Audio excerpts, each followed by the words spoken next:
working cooperation on this side of the aisle. Mr. Sablan, I know that you have to leave, and so I'm going to allow you to go next. Thank you very much, Madam Chair. Good afternoon, and thank you everyone also for the courtesy. I need to be at another hearing that started.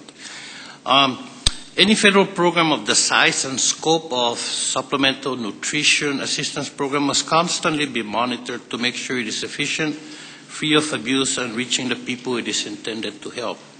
I have to say, however, that the discussions seem academic to me when the people I represent do not have access to staff.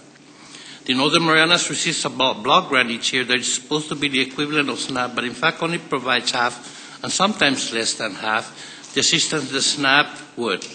In fact, the local government and the Department of Agriculture do such a poor job of negotiating that grant that just last week, for the second year in a row, benefits had to be cut at a place where GDP has decreased every year since 2005, where minimum wages is at $5.05 an hour, where gasoline on one island is over $6 a gallon, and where electricity is about 42 cents a kilowatt hour.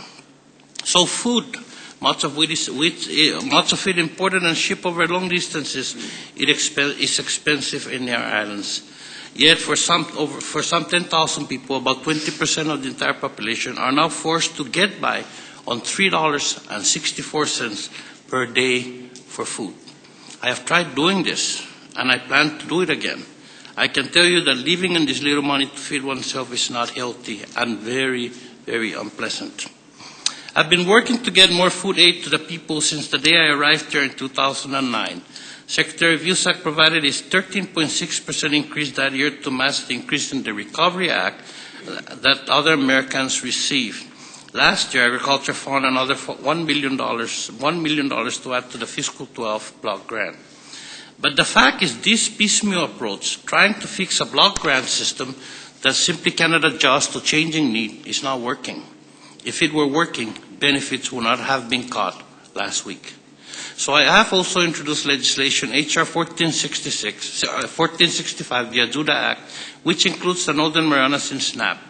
Being included in SNAP will give the Americans I represent, the same access to food assistance as other Americans receive.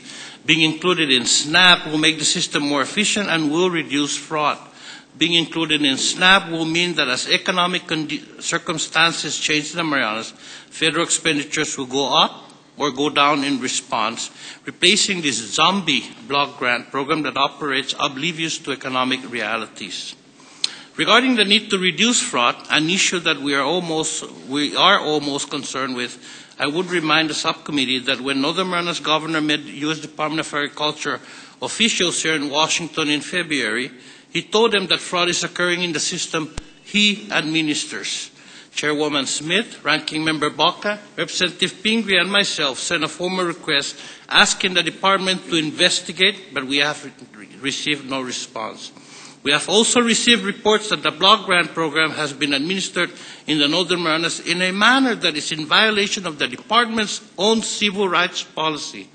The only response I have received from the department on this is that the local operations manual will be rewritten to say that such violations are prohibited, which checks the bureaucratic box but does nothing to make whole those who did not receive the food assistance they were entitled to.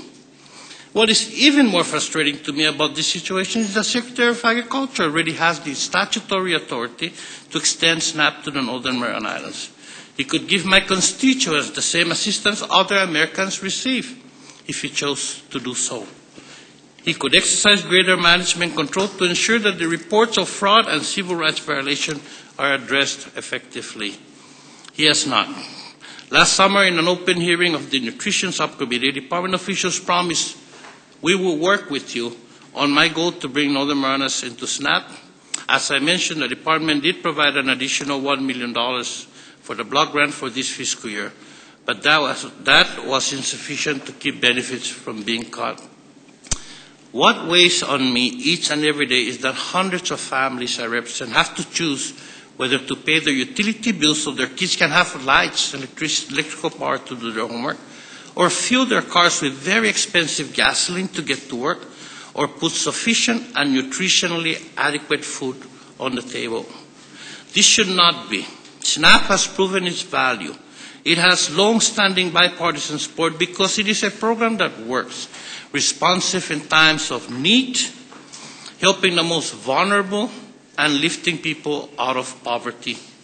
Yes, we need to find ways to reduce our government deficit, but SNAP expenditures will decline in the years ahead as the economy continues its recovery.